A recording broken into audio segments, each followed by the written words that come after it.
بسم اللہ الرحمن الرحیم قل هو اللہ احد اللہ الصمد لم یلد ولم یولد ولم یکن له کفوا احد آمنت باللہ صدق اللہ مولانا العظیم وصدق رسوله النبی الکریم ونحن على ذلك من الشاهدين والشاكرين والحمد لله رب العالمين۔ بزرگان محترم اور برادران عزیز، جو سورت میں نے ابھی آپ کے سامنے تلاوت کی ہے یہ سورہ اخلاص کہلاتی ہے، اور سورہ اخلاص اس لیے کہلاتی ہے کہ اخلاص کے معنی ہے کسی چیز کو خالص کرنا۔ تو اس مبارک صورت میں اللہ تبارک و تعالی کی عبادت کو خالص کرنا مقصود ہے، کہ عبادت صرف اللہ کے لیے ہو، خالص اللہ کے لیے ہو، اس کے ساتھ کوئی ملاوٹ نہ ہو، اس لیے اس کو سورۃ الاخلاص کہتے ہیں۔ اور اس کا شان نزول یہ ہے کہ جب اللہ تبارک و تعالیٰ کے حکم سے نبی کریم سرور دو عالم صلی اللہ علیہ وسلم نے مکہ مکرمہ میں توحید کی دعوت کا آغاز کیا۔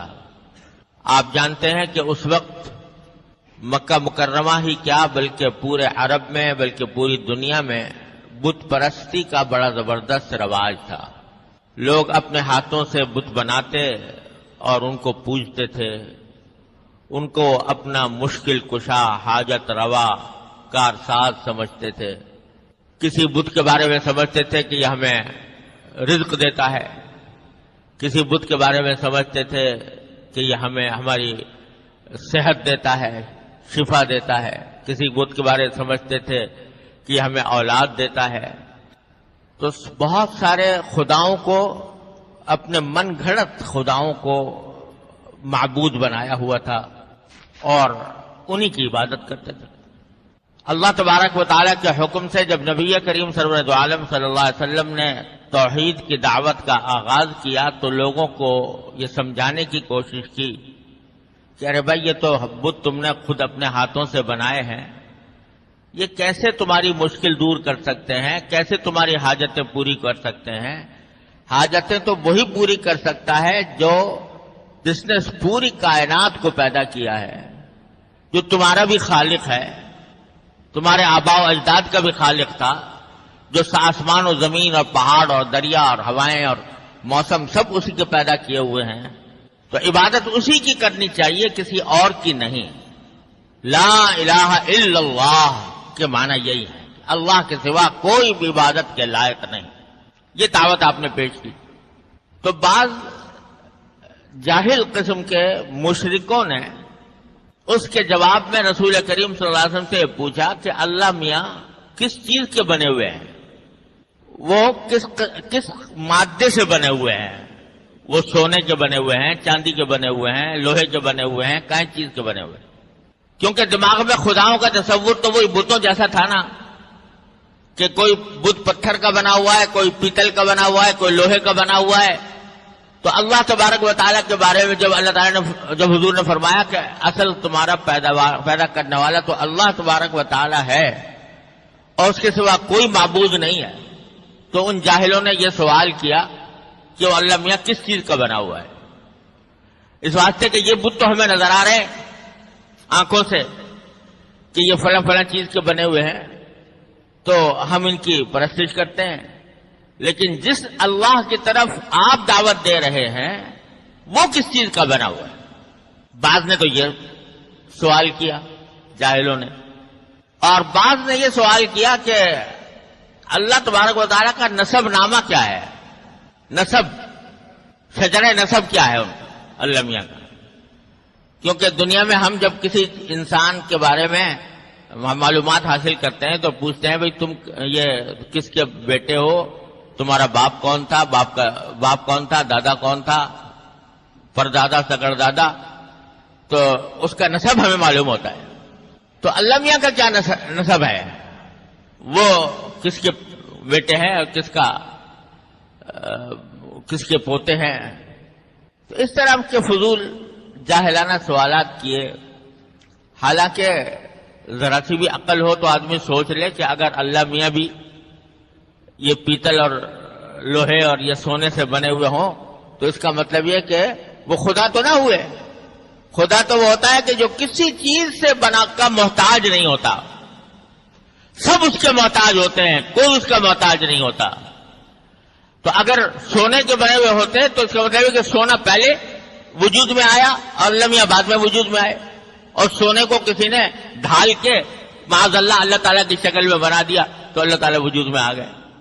یہ معمولی سی سمجھ والا آدمی بھی سمجھ سکتا تھا, لیکن ایسے ہی فضول سوالات ان لوگوں نے کیے تو اس پر یہ سورہ اخلاص نازل ہوئی, جس میں بڑے ہی عجیب انداز میں اللہ تبارک و تعالیٰ کی صفات بیان فرمائی گئی. اور سورت ایسی ہے نازل ہوئی کہ ایک حدیث میں آتا ہے کہ نبی کریم سرور عالم صلی اللہ علیہ وسلم نے ایک مرتبہ صحابہ کرام سے فرمایا کہ تم لوگ ذرا سب جمع ہو جاؤ تو میں تمہارے سامنے 1/3 قرآن کی تلاوت کروں گا. 1/3 قرآن کی.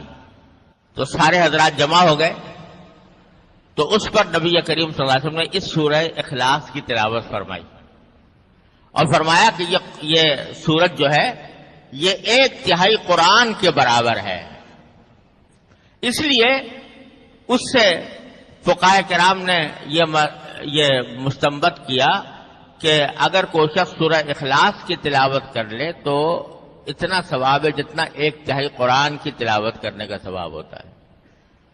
اور اس کا مطلب یہ ہوا کہ 3 مرتبہ اگر سورہ اخلاص کی تلاوت کر لے تو گویا پورے قرآن کی تلاوت کر لی.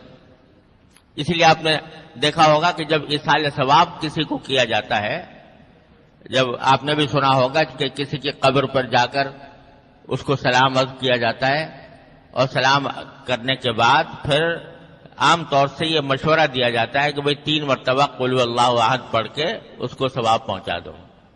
تو ویسے تو کوئی بھی سورت پڑھ کے ثواب پہنچا دے, سورت بھی نہ پڑھے, ذکر کر لے, کوئی سبحان اللہ کہہ دے اس کا ثواب پہنچا دے, ویسے ہی دعائے مغفرت کر دے, سب کچھ جائز ہے.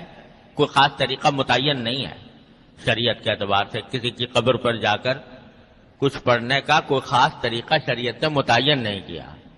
یہ ضرور کہا ہے بھائی جب جاؤ تو قبر والے کو سلام کر لو, السلام علیکم ورحمۃ اللہ, لیکن کوئی خاص ذکر پڑھنے کے لیے شریعت نے متعین نہیں کیا. لیکن بزرگوں نے یہ فرمایا کہ بھئی جب کچھ پڑھنا ہو تو بہتر یہ ہے کہ 3 مرتبہ قل هو اللہ احد پڑھ کر اس کا ثواب پہنچا دو, کیونکہ یہ تقریباً ایسا ہو جائے گا جیسے کہ پورا قرآن پڑھ کر ایک قرآن کا ثواب پہنچا دیا. تو اس لیے اس کی یہ فضیلت بھی بیان ہوئی ہے حدیث میں. اور ایک حدیث میں آتا ہے کہ ایک صحابی تھے, وہ بکثرت نماز میں قل هو اللہ احد بہت کثرت سے پڑھا کرتے تھے. تو حضور اقدس صلی اللہ علیہ وسلم سے نے پوچھا کہ بھئی تم بہت کثرت سے قل هو اللہ پڑھتے ہو تو اس کی وجہ کیا ہے؟ تو انہوں نے کہا کہ یا رسول اللہ مجھے اس سورت سے محبت بہت ہے, میں اس سورت سے بہت محبت کرتا ہوں تو اس واسطے پڑھتا ہوں. تو رسول کریم صلی اللہ علیہ وسلم فرمایا حبک ایہا ادخلک الجنہ, جو تم اس سورت سے محبت کرتے ہو تو اس محبت کی وجہ سے اللہ نے تمہیں جنت میں داخل کر دیا. تو اس واسطے اس سورت کی اس لحاظ سے بڑی عظیم فضیلت ہے. اور ایک حدیث میں آتا ہے کہ اگر کوئی شخص یہ سورت قل هو اللہ احد صبح شام پڑھا کرے تو اللہ تعالیٰ اس کے حاجتوں کے لیے کافی ہو جاتا ہے. یہ الفاظ بھی آئے ہیں. اور فرمایا کہ کسی بھی شخص کو رات کو سونے سے پہلے اس وقت تک نہیں سونا چاہیے جب تک کہ قل هو اللہ احد اور قل اعوذ برب الفلق قل اعوذ برب الناس نہ پڑھ لے. 3 صورتیں پڑھ کر سوئے. تو یہ ساری فضیلتیں بھی قرآن اس سورت کی وارد ہوئی ہیں احادیث کے اندر. تو بڑی عظیم سورت ہے مختصر لیکن نہایت جامع ہے. اب ترجمہ اور مطلب سمجھیے. سورت کی پہلی آیت ہے قل هو اللہ احد. قل یہ خطاب ہے نبی کریم سرور دو عالم صلی اللہ علیہ وسلم سے. کہ اے نبی صلی اللہ علیہ وسلم آپ کہہ دیجئے، قل کے معنی کہہ دو، یعنی جو فضول باتیں کر رہے ہیں لوگ، کوئی پوچھتا ہے کہ اللہ میاں کس چیز کا بنا ہوا ہے، کوئی پوچھتا ہے کہ اللہ تعالیٰ کا نسب نامہ کیا ہے، تو ان سب سے کہہ دو کہ هو اللہ احد. بات یہ ہے کہ اللہ تو ایک ہے، اور لفظ استعمال کیا احد. عربی زبان میں واحد بھی کہا جاتا ہے، واحد کے معنی بھی ایک کے ہوتے ہیں، اور احد کے معنی بھی ایک کے ہوتے ہیں، لیکن دونوں میں ایک فرق ہے. ہمارے پاس اردو میں ترجمہ کرنے کے لیے کوئی اور لفظ نہیں ہے، لہذا ہم واحد کا ترجمہ بھی ایک کرتے ہیں اور احد کا ترجمہ بھی ایک کرتے ہیں. لیکن عربی زبان بڑی وسیع زبان ہے، اس میں ہر لفظ کے کہا جاتا ہے کہ عربی زبان میں کوئی لفظ مرادف نہیں ہے، یعنی ایک ہم معنی لفظ کوئی نہیں. ہر لفظ میں کوئی نہ کوئی ایسی بات ہوتی ہے جو دوسرے لفظ میں موجود نہیں. تو احد بھی ترجمہ اگرچہ اس کا بھی ایک کیا جاتا ہے، لیکن دونوں میں فرق یہ ہے کہ جب واحد کہتے ہیں تو واحد کے معنی تو یہ واحد مقابلے میں ہوتا ہے اثنین ثلاثہ کے، یعنی ایک جو مقابلے میں ہے دو کے اور تین کے. تو اگر یہ کہا جائے کہ اللہ واحد ہے تو اس کے معنی یہ ہے کہ خدا دو نہیں ہے، تین نہیں ہے، چار نہیں ہے، پانچ نہیں ہے، ایک ہے. تو وہ ایک معنی میں ہے ایک سے زیادہ کی نفی کرنے کے لیے، ایک سے زیادہ کا احتمال ختم کرنے کے لیے واحد کا لفظ استعمال ہوتا ہے. کہتے ہیں اللہ ایک ہے، کیا معنی؟ واحد ہے اگر کہیں گے تو معنی کیا ہے کہ اللہ میاں دو نہیں ہے، ایک ہی ہے. اور احد کہا جاتا ہے اس چیز کو جس کے اندر کوئی جز نہ ہو، جز ہی کوئی نہ ہو. مثلا ایک چیز ہے جو 10 چیزوں کی بنی ہوئی ہے تو ایک ہی، لیکن 10 چیزیں مل کر وہ ایک چیز بنی ہے. اب یہ کرسی ہے، مثلا یہ کرسی ایک ہے، جب پوچھو گے تو کیا کہیں گے کہ ایک ہے، لیکن یہ واحد تو ہے، احد نہیں ہے. کیوں نہیں ہے؟ اس واسطے کہ یہ بہت ساری چیزیں مل کر بنی ہے. لکڑی، پائے کی لکڑی الگ ہے، ہتھے کی لکڑی الگ ہے، پیچھے پشت کی لکڑی الگ ہے، اس میں وہ بھی لگا ہوا ہے، گدا بھی لگا ہوا ہے، اس میں کیلیں بھی لگی ہوئی ہے. تو یہ ہے تو واحد لیکن احد نہیں ہے، اس واسطے کہ اس کے بہت سارے اجزاء ہیں اور بہت سارے اجزاء سے مل کر یہ ایک کرسی بنی ہے.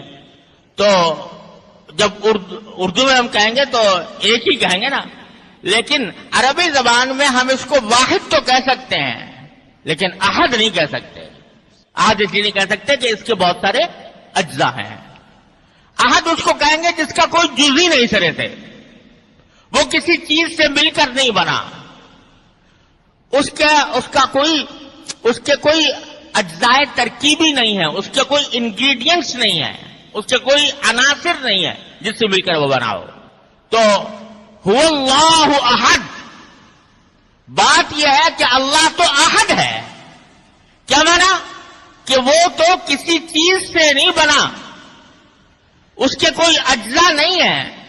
یہ جو تم کہہ رہے ہو کہ سونے سے بنا ہوا ہے یا لوہے سے یا پیتل سے یا کس چیز سے، تو اس کا کوئی جز نہیں، اس کا کوئی مادہ نہیں. وہ تو ایک ایسی ذات ہے جو سارے مادوں کی خالق ہے. سارے کائنات میں ایک ایک چیز جو پائی جاتی ہے، چھوٹی ہو یا بڑی، وہ اللہ تبارک و تعالیٰ کی پیدا کی ہوئی ہے. لہذا اللہ احد ہے، اس کا کوئی جز نہیں، وہ کسی چیز سے مرکب نہیں. لہذا سوال ہی بیکار ہے کہ سونے سے بنا ہوا ہے یا پیتل سے بنا ہوا ہے یا لوہے سے بنا ہوا ہے، کس چیز سے بنا ہوا ہے؟ وہ تو احد ہے. احد کیوں ہے؟ اس کے اجزاء کیوں نہیں ہے؟ اس لیے کہ اللہ صمد، اللہ صمد ہے. اب یہ صمد بھی ایسا لفظ ہے کہ اردو میں ترجمہ کرنا بڑا مشکل ہے. اس کا صحیح ٹھیک ترجمہ کرنا. اگر قرآن کریم کے ترجمے اٹھا کر دیکھو تو صمد کا ترجمہ عام طور سے یہ کیا جاتا ہے کہ اللہ بے نیاز ہے. صمد کے معنی بے نیاز. لیکن یہ تنہا ایک لفظ سے اس کا پورا معنی ادا نہیں ہوتا، پورا